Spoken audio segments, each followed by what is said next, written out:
Rebels, we just fired off a legal letter asking the Auditor General to audit Trudeau's trip to India, and we could not have done any of it without you. Thanks to your generous help, we are one step closer to having the Auditor General take a very serious forensic examination of Justin Trudeau's February 2018 state visit to India.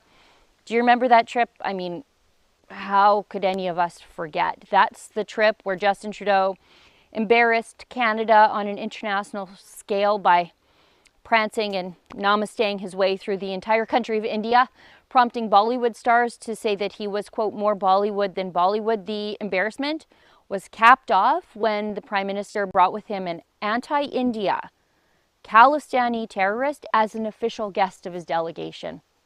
The whole affair ended up in a trade war for Canadian farmers. Now, in an exclusive 1,700-page access to information document package obtained from Global Affairs Canada by Rebel News, we have uncovered some, let's call them, expense accounting irregularities.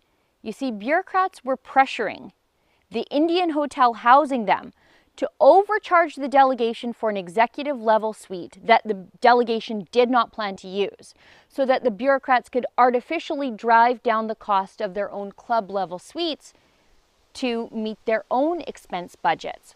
The cost of the phantom executive level suite would be hidden away in another budget so that the hotel could receive the same amount of money from the Canadian entourage to stay at the hotel, but the actual cost for the bureaucrats' room would be hidden, artificially reduced.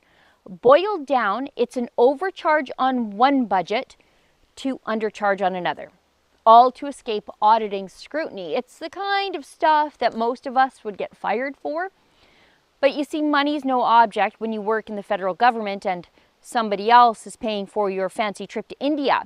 So what's a phantom executive level hotel charge that you never plan to take advantage of if it means you get the nicer room that you want?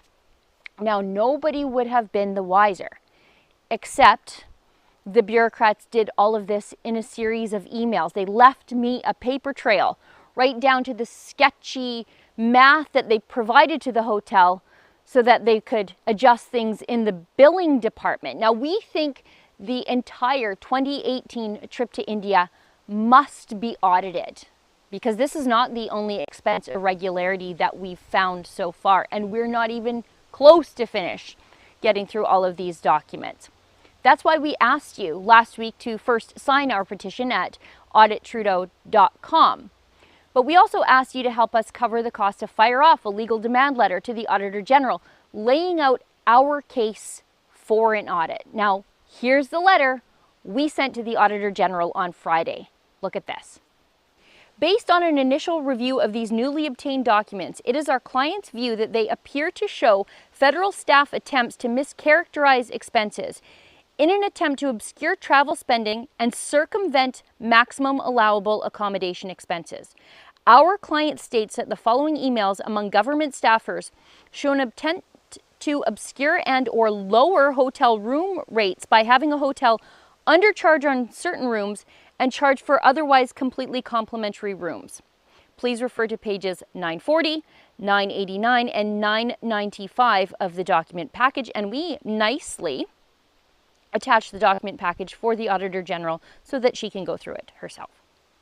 Our client suspects that these attempts to manipulate budgeting accounting were intended to spread the trip's high accommodation costs amongst multiple distinct government budgets, avoid detection of lavish stays by staffers, and or have the appearance of complying with federal spending limits. In these emails, it appears that federal staffers are proposing that a hotel charge approximately $1,000 Canadian for a free luxury suite and discount a series of lower tier rooms proportionate to the increased cost of the otherwise free luxury room. In this case, the lower tier rooms would likely cost less than the maximum allowable accommodation expenses as approved by the Treasury Board. Our client views these attempts at creative accounting as troubling and suspect that the federal government may have made other efforts to mischaracterize spending, evade federal spending limits, exploit taxpayer funds, and otherwise mislead Canadians on the cost of this foreign mission. Accordingly, our client is requesting that the Office of the Auditor General undertake a full investigation of these concerns for compliance with federal laws and guidelines and take appropriate corrective measures. Rebels, thank you for this. We could not have sent this legal demand without you.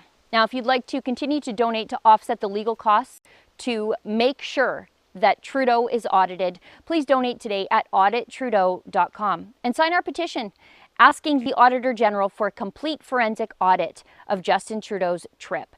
And if and when we get a response, or even better, an audit, we promise we'll bring you an update. And thanks once again. For Rebel News, I'm Sheila Gunn Reid.